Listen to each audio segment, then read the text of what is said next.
হিমাচল প্রদেশ যাকে বলা যেতে পারে তুষারাবৃত পর্বতের প্রদেশ। আবার এই হিমাচল কিন্তু দেবভূমি নামেও পরিচিত।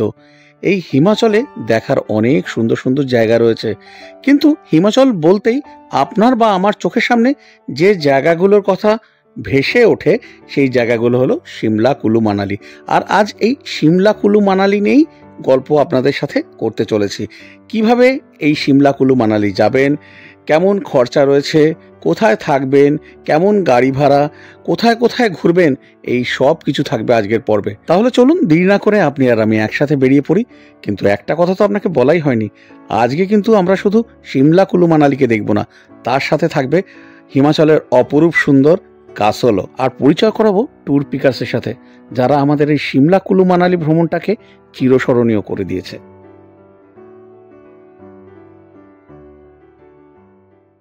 সিমলা, কুলু, মানালি তো আমরা ঘুরতে যাব, কিন্তু সবার আগে যেটা জানা দরকার যে এই সিমলা, কুলু, মানালি যাওয়ার সেরা সময় কোনটা। সিমলা, কুলু, মানালি যাওয়ার সেরা সময় কিন্তু হচ্ছে অক্টোবর থেকে মে মাস পর্যন্ত। বর্ষাতে বৃষ্টির আধিক্য থাকার জন্য জুন, জুলাই, আগস্ট, সেপ্টেম্বর এই 4টে মাস কিন্তু সিমলা, কুলু, মানালি না যাওয়াই শ্রেয়। আর ধরুন যারা প্রচুর বরফ দেখতে চান তারা কিন্তু ডিসেম্বর, জানুয়ারি, ফেব্রুয়ারি, মার্চ এই 4টে মাসকে কিন্তু বেছেই নিতে পারেন। এবারে চলুন আমরা জেনে নিই যে কলকাতা থেকে আমরা এই সিমলাতে কিভাবে পৌঁছবো। প্রতিদিন হাওড়া স্টেশনের 9 নম্বর প্ল্যাটফর্ম থেকে 12311 নেতাজি এক্সপ্রেস রাত 9:55 ছেড়ে তৃতীয় দিন ভোর 3টের সময় কালকা গিয়ে পৌঁছচ্ছে। এই ট্রেনে যাওয়াই কিন্তু সব থেকে সুবিধাজনক। 1710 কিলোমিটার রাস্তা অতিক্রম করছে প্রায় 30 ঘন্টায়। এই ট্রেনটা কিন্তু একটু লেটও করে। একদম হাওড়া থেকে কালকা পর্যন্ত কোন শ্রেণীর কি ভাড়া রয়েছে আমি স্ক্রিনেতে দিয়ে দিলাম। কালকা পৌঁছে আপনারা কিন্তু কালকা থেকে 96 কিলোমিটার দূরে সিমলা পর্যন্ত গাড়িতেও যেতে পারেন, কিন্তু সব থেকে ভালো হবে এইটা টয় ট্রেনে জার্নি করা, কারণ টয় ট্রেনে জার্নি করলে দারুণ প্রাকৃতিক শোভাকে আপনারা উপভোগ করতে পারবেন। রয়েছে শিবালিক, শিবালিক ছাড়াও রয়েছে ভিস্টাডোম, বিভিন্ন সময় বিভিন্ন টয় ট্রেন রয়েছে, আমি স্ক্রিনে দিয়ে দিচ্ছি। আর কেমন কি ফেয়ার রয়েছে সেটাও স্ক্রিনে দিয়ে দিচ্ছি।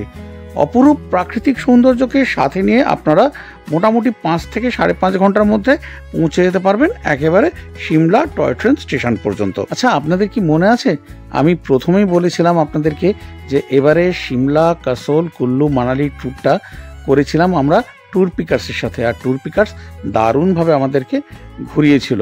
আমরা টয় ট্রেনে করে সিমলা স্টেশনে পৌঁছে যখন স্টেশনের বাইরে বেরোলাম দেখলাম ট্যুর পিকার্স আমাদের জন্য একটা গাড়ি পাঠিয়ে দিয়েছে, আর সেই গাড়িতে করে আমরা পৌঁছে গেলাম আমাদের সিমলার হোটেল রাজদূতে।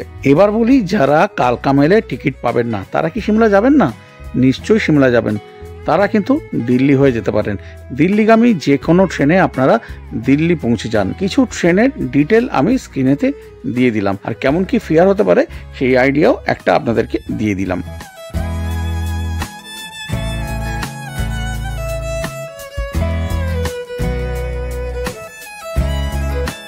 দিল্লির কাশ্মীরি গেট থেকে বিভিন্ন রকমের বাস ছাড়ছে 341 কিলোমিটার দূরের সিমলায় পৌঁছে দিচ্ছে মোটামুটি 8 থেকে 9 ঘন্টার মধ্যে, আর ভাড়া পড়ে 800 থেকে 1000-এর মধ্যে।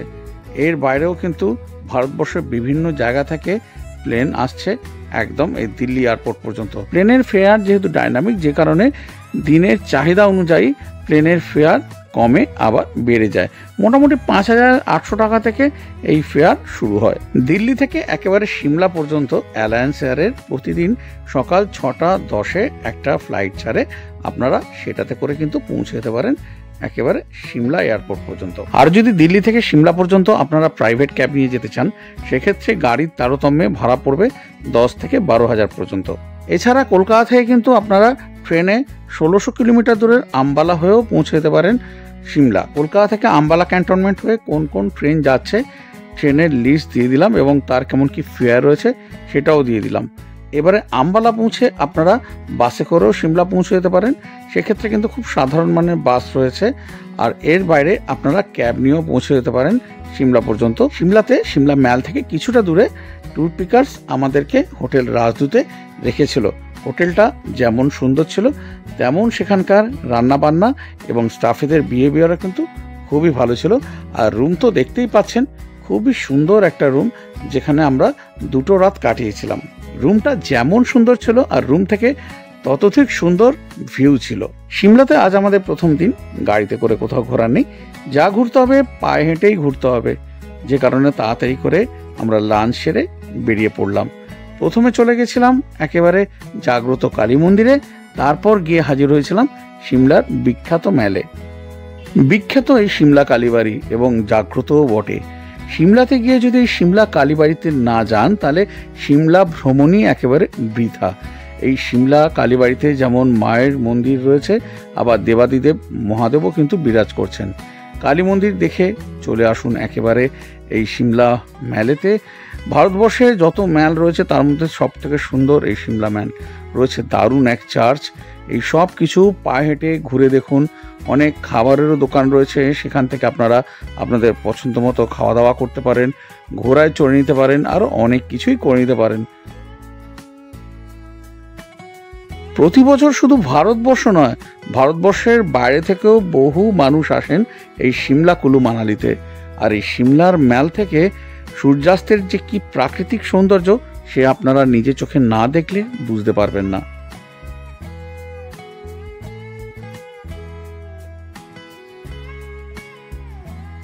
সারাটা সন্ধে তো সিমলা মেলে কাটালেন, তারপর চলে আসুন হোটেলে, আর হোটেলে এসে ডিনার সেরে তাড়াতাড়ি করে শুয়ে পড়ুন।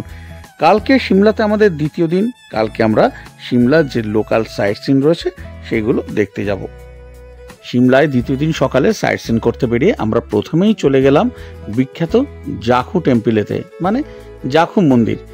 কিংবদন্তি অনুসারে লঙ্কা যুদ্ধের সময় সঞ্জীবনী বুটি আনতে যাওয়ার সময় হনুমান যক্ষ ঋষির সাথে পরামর্শ করার জন্য এই পাহাড়ে নামেন। তার শক্তিশালী অবতরণ পাহাড়টিকে মাটির গভীরে ঠেলে দেয়। এখানে এই হনুমানজির 180 ফুট একটা মূর্তি রয়েছে, আর খুব সুন্দর একটা মন্দির রয়েছে। চলুন সেগুলো আমরা এখন দেখে নিই। গাড়িতে করে প্রাকৃতিক সৌন্দর্য নিতে নিতে আপনারা এই জাখু টেম্পলেতে চলে আসতেই পারেন। এছাড়া আবার ম্যাল রোড থেকে রোপওয়ে রয়েছে, যার ভাড়া মাথা পিছু 250 টাকা করে। তাতে করেও আপনারা চলে আসতে পারেন এই জাখু টেম্পলে। এরপর আমরা চলে গেলাম একেবারে কুফরিতে। কুফরিতে কিন্তু অনেক দেখার জায়গা রয়েছে, যেগুলো আপনাদেরকে ঘোড়ায় করে দেখতে হবে বা 4x4 গাড়িতে করে ঘুরতে হবে। এইগুলো কিন্তু প্যাকেজের মধ্যে নয়, সম্পূর্ণ নিজের পয়সায় ঘুরতে হবে। যদিও কোনোটাই আমরা ঘুরিনি, কারণ আমাদের হাতে সময় কম ছিল। এটা ঘুরতে 3.5 থেকে 4 ঘন্টা সময় লাগে। আর এই দিকে আপনারা 100 টাকা করে মাথা পিছু দিয়ে ইয়াক রাইডও করে নিতে পারেন। এরপর চলে গেলাম একটা অত্যন্ত ইন্টারেস্টিং জায়গা, সেটা হচ্ছে আর্মি মিউজিয়াম। আমাদের 3 জনেরই কিন্তু খুবই ভালো লেগেছিল এই আর্মি মিউজিয়াম, এবং আশা রাখি আপনারা গেলে আপনাদেরও কিন্তু খুব ভালো লাগবে। এবার একটা গুরুত্বপূর্ণ কথা আপনাদের জানিয়ে রাখি, আপনারা এই ট্যুর পিকার্সের সাথে যদি যান তাহলে এদের যে সাইট সিন রয়েছে সেটা 2টো পার্টে রয়েছে। প্রথম পার্টে রয়েছে জাখু টেম্পল কুফরি, দ্বিতীয় পার্টে রয়েছে আর্মি মিউজিয়াম অ্যাডভান্স স্টাডিজ। এই যে প্যাকেজে আপনারা যাবেন সেই প্যাকেজেতে যে কোনো একটা পার্ট আপনারা কমপ্লিমেন্টারি পাবেন, মানে 2টো জায়গা আপনারা কমপ্লিমেন্টারি দেখতে পাবেন। আর যদি পুরো আপনারা 4টেই দেখতে চান সেক্ষেত্রে আপনাদেরকে এক্সট্রা পে করতে হবে। আপনারা যদি সিমলা কুলু মানালি একদম ডিটেলে দেখতে চান তাহলে এই ভিডিওর এন্ড স্ক্রিনেতে লিঙ্ক দেওয়া থাকছে, সেখান থেকে আপনারা একদম ইন্ডিভিজুয়ালি ভিডিও দেখে নিতে পারেন। এরপর আমরা চলে গেলাম অ্যাডভান্স স্টাডিজেতে। সেখানে ফটোগ্রাফি অ্যালাউড না, যে কারণে ভেতরটা আপনাদের দেখাতে পারলাম না, এই বাইরে থেকেই দেখিয়ে দিলাম। এরপর চলে আসবেন আবার মেলেতে। মেলে আবার পুরো সন্ধেটা কাটাবেন। সেখানে যদি আপনাদের ঘোরাঘুরি করতে হয়, যদি কিছু খাওয়া দাওয়া করতে হয়, করে নিয়ে হোটেলে ফিরে এসে ডিনার করে শুয়ে পড়ুন। এবারে থার্ড ডেতে হোটেলকে বিদায় জানিয়ে আমরা চলে যাচ্ছি একেবারে কাসলের উদ্দেশ্যে। সিমলা থেকে কাসল পর্যন্ত দূরত্ব মোটামুটি 215 কিলোমিটারের মতো। গাড়িতে সময় লাগে এই 7 থেকে 8 ঘন্টা। সুন্দর টানেল, প্রাকৃতিক সৌন্দর্যের মধ্যে দিয়ে আপনারা যেতে তো পারবেনই, আর পথে পড়বে অত্যন্ত সুন্দর এই পানবো ড্যাম বা সেখানকার এই লেক। এই সব দেখতে দেখতে আপনারা পৌঁছে যাবেন কাসলে। কাসল হলো হিমাচলের কুল্লু জেলার অত্যন্ত সুন্দর একটা পাহাড়ি গ্রাম, একদম মন মুগ্ধ করা। এখানে পার্বতী নদী রয়েছে, আর ঠিক এই নদীর পাশেই ছিল আমাদের হোটেল, যেটা অ্যারেঞ্জ করে দিয়েছিল ট্যুর পিকার্স। মানে ট্যুর পিকার্সের প্যাকেজে এলে এরকম হোটেলেই আপনারা থাকতে পারবেন। রাতের ভিউ তো আপনাদেরকে দেখাচ্ছি, আবার সকালবেলা এই হোটেল থেকে কেমন লাগবে চারিদিকটা সেই সবই আপনাদেরকে দেখাবো। এই হচ্ছে আমাদের রুম তো সুন্দর ছিলই, তার সাথে এখানকার খাবার দাবারও ভালোই ছিল। কিন্তু যেটা সব থেকে ভালো ছিল সেটা হচ্ছে এই হোটেলের পজিশন একদম পার্বতী নদীর ধারে, যেখান থেকে প্রাকৃতিক সৌন্দর্যকে আমরা দু চোখ ভরে উপভোগ করছিলাম। পরের দিন সকালে যেমন দেখলাম আপনাদেরকেও সেইভাবেই দেখালাম। কিছুটা আমার ইগলের চোখেও রয়েছে, যেমন আপনারা এখন দেখতে পাচ্ছেন। দিনের আলোতে কাসলকে তো দু চোখ ভরে দেখলাম, কিন্তু আজ আমাদের এই কাসলকে বিদায় জানিয়ে মানালি চলে যাওয়ার পালা। কাসল থেকে মানালি দূরত্ব মোটামুটি 75 কিলোমিটারের মতো, আর গাড়িতে সময় লাগে 2.5 থেকে 3 ঘন্টা। কিন্তু আমরা যাওয়ার সময় মণিকরণে যে গুরুদুয়ারা রয়েছে, গুরুদুয়ারা দেখে যাব। তাড়াতাড়ি করে ঘুম থেকে উঠে স্নান সেরে ব্রেকফাস্ট করে আমরা বেরিয়ে পড়লাম একেবারে এই গুরুদুয়ারা দেখতে যাওয়ার উদ্দেশ্যে। গুরুদুয়ারাতে গিয়ে কিন্তু মনটা একদম ভরে গেল। যেমন সুন্দর পজিশনে গুরুদুয়ারা, পার্বতী নদী বয়ে যাচ্ছে, তার পাশেই রয়েছে এই গুরুদুয়ারা। আর এই গুরুদুয়ারাতে রয়েছে হট স্প্রিং, যেখানে আপনি চাইলে চান করে নিতে পারেন। এর বাইরে এখানে লঙ্গরখানা রয়েছে, যেখানে সারা দিন ধরে খাওয়া দাওয়া চলে। এখানে কিন্তু কোনো রকম খাওয়া দাওয়ার পয়সা লাগে না। কিছুটা সময় গুরুদুয়ারাতে কাটিয়ে তারপর আমরা প্রাকৃতিক সৌন্দর্যকে সাথে নিয়ে এগিয়ে পড়লাম মানালির দিকে। কিছুটা পর যাওয়ার পরে আমাদের সাথে যুক্ত হলো বিয়াস নদী। আর এই বিয়াস নদীতে দারুণ একদম রিভার রাফটিং দেখে নিলাম। তারপর আমরা দেখে নিলাম বৈষ্ণব দেবী মন্দির। আমরা ট্যুর পিকার্সের সাথে যে এই প্যাকেজটা করেছিলাম সেটা উইথ ফুড আমাদের প্যাকেজ ছিল। আপনারা চাইলে উইদাউট ফুডও নিতে পারেন। এছাড়া এদের বিভিন্ন রকমের প্যাকেজ রয়েছে, আপনারা শুধু হোটেলও নিতে পারেন, গাড়ি নিতে পারেন। আর সমস্ত তথ্য পেয়ে যাবেন এই ভিডিওর শেষে। প্রাকৃতিক সৌন্দর্যকে সাথে নিয়ে পথ চলতে চলতে কখন যে মানালিতে পৌঁছে গেলাম নিজেরই হুঁশ ছিল না। আর মানালি পৌঁছে যেটা দেখলাম, ট্যুর পিকার্স যে হোটেলে আমাদেরকে থাকার ব্যবস্থা করেছে, হোটেলটির নাম হচ্ছে সাবা মানালি ইন, যেটা একেবারে একদম স্টার ক্যাটাগরি হোটেল। আপনারা যদি ট্যুর পিকার্সের সাথে প্যাকেজে চান তাহলে আপনারাও কিন্তু এরকমই হোটেলে থাকতে পারবেন, যেখান থেকে প্রকৃতিকেও দারুণভাবে আপনারা উপলব্ধি করতে পারবেন। হোটেলেতে ঢুকে ফ্রেশ হয়ে আমরা বেরিয়ে পড়লাম মানালি ম্যালেতে যাব বলে। আমাদের হোটেল থেকে মানালি ম্যালের দূরত্ব ছিল মাত্র 2 মিনিট পায়ে হাঁটা। মানালিতে তো পৌঁছে গেলেন, কিন্তু প্রথম দিন মানালিতে এই ম্যালে ঘোরা ছাড়া আর কিন্তু কিছু করার নেই। পুরো বিকেলটা সন্ধ্যেটা ম্যালে ঘুরে বেড়ান। বিভিন্ন রকমের নিরামিষ আমিষ খাবারের দোকান রয়েছে, আপনারা আপনাদের পছন্দ মতো স্ন্যাক্স করে নিতে পারেন। তারপর দেরি না করে তাড়াতাড়ি হোটেলে ফিরে এসে ডিনার সেরে শুয়ে পড়ুন। পরের দিন সকালে কিন্তু আমাদের মানালির সাইট সিনে যেতে হবে। আর এই যে হোটেলে ছিলাম, এই হোটেলে খাবারের স্বাদ ছিল একেবারে অতুলনীয়, আর খাবার ছিল একেবারে অপর্যাপ্ত, যা আপনার প্যাকেজের মধ্যে থাকবে। আজ পঞ্চম দিন। আজ আমরা যাব একদম অটল টানেল হয়ে শিশু ভিলেজ পর্যন্ত। তাড়াতাড়ি করে স্নান করে ব্রেকফাস্ট সেরে আমরা বেরিয়ে পড়লাম তুষারাবৃত শিশুগ্রামকে দেখতে যাব বলে। একটা গুরুত্বপূর্ণ বিষয় আপনাদেরকে জানিয়ে রাখি, যেদিন আপনারা এই অটল টানেল হয়ে শিশুগ্রাম বা ওইদিকে রোটাং পাস পর্যন্ত যাবেন, সেদিনকে চেষ্টা করবেন যতটা তাড়াতাড়ি সম্ভব হোটেল থেকে ব্রেকফাস্ট করে বেরোনোর। কারণ বেলা বাড়ার সাথে সাথে এই রাস্তায় কিন্তু প্রচুর জ্যাম লেগে যায়। তখন কিন্তু আর অটল টানেল ক্রস করে অটল টানেলের ওপারে শিশুগ্রাম বা রোটাং পাস পর্যন্ত কিন্তু যাওয়া যায় না। মানালি থেকে শিশুগ্রাম বা রোটাং পাস যাওয়ার পথে সোলাং ভ্যালি পড়লেও আপনারা কিন্তু ফিরে আসার সময় সোলাং ভ্যালিতে নামবেন, কারণ সোলাং ভ্যালিতে অনেকটা সময় চলে যায় বিভিন্ন রকমের অ্যাক্টিভিটিস করতে। এই হচ্ছে সোলাং ভ্যালি। আমরা যখন গেছিলাম তখন কোনো রকম অ্যাক্টিভিটিস হচ্ছিল না, কিন্তু সিজন টাইমে এখানে অনেক রকমেরই অ্যাক্টিভিটিস হয়, যেগুলো আপনারা চাইলে করে নিতে পারেন। শিশুগ্রাম, অটল টানেল, সোলাং ভ্যালি হয়ে আমাদের মানালির প্রথম দিনের সাইট সিন তো শেষ হলো। তারপর একেবারে চলে এলাম মানালি যে ম্যাল রোড রয়েছে তার পাশেই রয়েছে হোটেল শান্তিনিকেতন। সেখানে আমাদের লাঞ্চ সারতে, যেখানে পেয়েছিলাম একেবারে বাঙালি খাবারের দুর্দান্ত স্বাদের খাবার। নিয়েছিলাম মাছ, চিকেন এবং আরও অনেক কিছু, যেগুলো সত্যি আমাদেরকে তৃপ্তি দিয়েছিল। তারপর কিছুটা সময় হোটেলের রেস্ট নিয়ে আমরা চলে এলাম মানালি ম্যালেতে। আর সন্ধেবেলা কিন্তু অনেক রকমের স্ন্যাক্স আমরা টেস্ট করলাম। মানালিতে পঞ্চম দিনের সন্ধ্যাটাতেও কিন্তু অনেকটা সময় আমরা মানালি ম্যালে কাটিয়েছিলাম। তারপর হোটেলে এসে ডিনার সেরে তাড়াতাড়ি করে শুয়ে পড়লাম, কারণ পরের দিনই হচ্ছে আমাদের শেষ দিন। আবার সেই দিনকেই আমাদের যেতে হবে মানালির লোকাল সাইট সিন দেখতে। লোকাল সাইট সিন দেখে নিয়ে হোটেল থেকে চেক আউট করে আমাদের চলে যেতে হবে কালকা পর্যন্ত, কারণ কালকা থেকে রাত 11:55 রয়েছে আমাদের নেতাজি এক্সপ্রেস। সেই অনুযায়ী ষষ্ঠ দিনও কিন্তু সকাল সকাল স্নান সেরে ব্রেকফাস্ট করে বেরিয়ে পড়লাম লোকাল সাইট সিন দেখতে। গাড়িতে করে প্রথমে আমরা চলে গেলাম হিড়িম্বা দেবীর মন্দির দেখার জন্য। মহাভারতে উল্লিখিত ভীমের রাক্ষস স্ত্রী হলো এই হিড়িম্বা, আর হিড়িম্বা দেবীকে উৎসর্গ করেই এই মন্দিরটি বানানো। চির আর দেওধর গাছ দিয়ে ঘিরে থাকা এই মন্দিরের প্রাকৃতিক সৌন্দর্য আপনাকে মুগ্ধ করবেই করবে। হিড়িম্বা মন্দির দেখে নিয়ে মোটামুটি 80 থেকে 100 মিটারের মতো পায়ে হেঁটে গিয়ে দেখে নিন এই হিড়িম্বার পুত্র ঘটোৎকচের মন্দির। এরপর আপনারা চলে আসুন দ্য ক্লাব হাউস মানালিতে। মানালসু নদীর ধারে এটা একটা খুব সুন্দর জায়গা।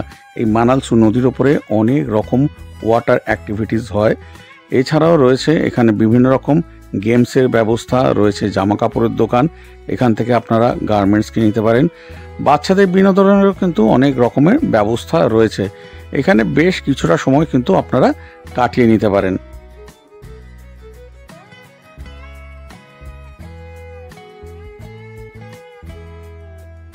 ক্লাব হাউস দেখে নিয়ে এখানে বেশ কিছুটা সময় আপনারা কাটিয়ে নিয়ে তারপর চলে আসুন শহরের কেন্দ্রে একেবারে অবস্থিত বনবিহারে। যারা প্রকৃতিকে ভালোবাসেন তারা এখানে এসে সত্যি প্রকৃতির মধ্যে হারিয়ে যাবেন। এখানে ঢুকতে বড়দের 50 টাকা করে টিকিট আর ছোটদের 20 টাকা করে টিকিট। এখানে দুর্দান্ত একটা 1.9 কিলোমিটারের ট্রেল রয়েছে, চাইলে সেটা করে নিতে পারেন। বাচ্চাদের বিনোদনের জন্য কিন্তু এখানে অনেক রকমেরই ব্যবস্থা রয়েছে। একটা ছোট দোকান রয়েছে যেখান থেকে আপনারা টুকিটাকি জিনিস কিনে কিন্তু খেয়ে নিতে পারেন। বোটিংয়েরও ব্যবস্থা রয়েছে, কিন্তু আমরা যখন গেছিলাম তখন বোটিং বন্ধ ছিল। আপনারা যখন যাবেন যদি বোটিং খোলা থাকে আপনারা চাইলে বোটিং করে নিতে পারেন। বোটিংটা কিন্তু আলাদা করে টিকিট কেটে আপনাদের করতে হবে। অপূর্ব এই বনবিহার, দু চোখ ভরে সেদিনকে এই বনবিহারের সৌন্দর্যকেই শুধু উপলব্ধি করেছিলাম। তারপর অনেকটা সময় কেটে যাওয়ার পর আমরা বনবিহার থেকে বেরিয়ে মোটামুটি ওই 2 থেকে 3 মিনিট পায়ে হেঁটে এসে পৌঁছে গেলাম শহরের মাঝে অবস্থিত বুদ্ধিস্ট টেম্পলেতে, যেখানে অপার শান্তি বিরাজ করছিল। সেখানে কিন্তু আমরা বেশ কিছুটা সময় থাকলাম। বুদ্ধিস্ট মনস্ট্রি দেখে নিয়ে তারপর আমরা আমাদের লাঞ্চ সেরে আমাদের হোটেল সাবা মানালি ইনে ফিরে হোটেলকে চেক আউট করে গাড়িতে করে বেরিয়ে পড়লাম কালকার উদ্দেশ্যে। দূরত্ব 244 কিলোমিটারের মতো, আর সময় লাগে মোটামুটি ওই 6.5 থেকে 7 ঘন্টার মতো। যদি আপনাদের হাতে সময় থাকে তাহলে বলবো আপনারা অতি অবশ্যই এই মানালি থেকে 26 কিলোমিটার দূরের নগ্গর ক্যাসেলকে দেখে নিন। অনেকটা রাতের দিকে প্রায় 12টা নাগাদ ট্রেন হওয়ার জন্য আমাদের হাতে অনেকটাই সময় ছিল, যে কারণে আমরা রাস্তার মাঝে মাঝে তো দাঁড়িয়ে এই বিয়াসের রূপকে একদম উপভোগ করেইছিলাম। তারপর আমরা চলে গেছিলাম নগ্গর ক্যাসেলে, যে ক্যাসেলটা 1460 সালে রাজা সিদ সিং বানিয়েছিলেন। অত্যন্ত সুন্দর এই ক্যাসেলটা, যেটা আপনার মনকে মুগ্ধ করবে। 1978 সালে Himachal Pradesh tourism development corporation এই ক্যাসেলটিকে হেরিটেজ হোটেলে পরিণত করেন। আপনারা চাইলে যদি একটা দিন থাকতে চান তাহলে এই HPTDCর ওয়েবসাইটে গিয়ে রুম বুক করে এখানে কিন্তু একটা দিন আপনারা কাটাতেও পারেন। আর যদি না থাকতে চান নগ্গর ক্যাসেল দেখে নিয়ে আবার ফিরে আসুন একদম কালকা স্টেশনে। আর যারা দিল্লিতে গিয়ে থাকতে চান বা দিল্লি হয়ে ফিরতে চান তারা চলে যান দিল্লিতে। তো এই ছিল আমাদের 5 রাত্রি 6 দিনের কালকা ট্যুর প্যাকেজ, যেটা করে দিয়েছিল ট্যুর পিকার্স। অত্যন্ত বিশ্বস্ত একটা প্রতিষ্ঠান, যেটা আমি ঘুরে বুঝতে পারলাম। এই ট্যুর পিকার্সের ডিটেল দিয়ে দিচ্ছি, ফোন নাম্বার দিয়ে দিলাম, আর কেমন কি প্যাকেজ রয়েছে আমি স্ক্রিনে দিয়ে দিচ্ছি। চাইলে আপনারা এদের সাথে বুক করে যেতে পারেন। আশা করি আপনাদেরও ভালো লাগবে যেমন আমার ভালো লেগেছে। ট্যুর পিকার্সে কিন্তু বিভিন্ন রকমের প্যাকেজ রয়েছে। With food, without food package নিতে পারেন। 2 জন, 4 জন, 6 জন, যতজন খুশি আপনারা প্যাকেজে যেতে পারেন। শুধু সিমলা কুলু মানালি কেন, এর বাইরেও কিন্তু ট্যুর পিকার্স সমগ্র হিমাচল, আন্দামান, কাশ্মীর, লে লাদাখ আরও বিভিন্ন রকমের জায়গার কিন্তু ট্যুর করে থাকে। আপনারা চাইলে সেই সব জায়গারও বুকিং কিন্তু ট্যুর পিকার্সের সাথে করে নিতে পারেন। তাহলে আজকের ভিডিওটা আপনাদের কার কেমন লাগলো? ভালো লাগুক, খারাপ লাগুক, যেটাই লাগুক অতি অবশ্যই কমেন্ট করে জানাবেন। যদি ভালো লাগে তাহলে একটা লাইক তো দিয়েই দেবেন, আর যদি ভালো না লাগে তাহলে তো ডিসলাইক রয়েছে, কমেন্ট করে জানান। পারলে অন্ততপক্ষে একজনের সাথে শেয়ার করুন। আমরা ক্রিয়েটাররা বিভিন্ন জায়গায় ছুটে ছুটে যাচ্ছি, আপনাদের জন্য বিভিন্ন রকমের কন্টেন্ট ক্রিয়েট করছি। এর বিনিময়ে কিন্তু আপনাদের কাছে কোনো টাকা কড়ি কিছুই চাই না, এই সামান্য লাইক, কমেন্ট, শেয়ার, পারলে সাবস্ক্রাইব করা, এইটুকুই। এবারে একটা ব্যাপারে আপনাদেরকে বলে রাখি, এই সিমলা কাসল মানালি সিরিজ আমার যখন চলছিল, বেশ কিছু ভিউয়ার্স কমপ্লেন করছিলেন কমেন্টে যে ট্যুর পিকার্স কল রিসিভ করছে না। এই নিয়ে কোনো রকম ভাববেন না, একবারই কল করুন, বারবার কল করার দরকার নেই। ওরা আপনাদেরকে 100% কল করে নেবে উইদিন 24 আওয়ার্স। তাহলে আজকের মতো বিদায় নিলাম, আবার আপনাদের সাথে দেখা হচ্ছে পরের দিন নতুন কোনো জায়গার নতুন কোনো ভিডিও নিয়ে। সবাই কিন্তু খুব ভালো থাকবেন, আনন্দ থাকবেন আর সুস্থ থাকবেন। সুস্থ থাকাটাই আমাদের সকলের কাম্য। আজকের মতো বিদায় নিচ্ছি।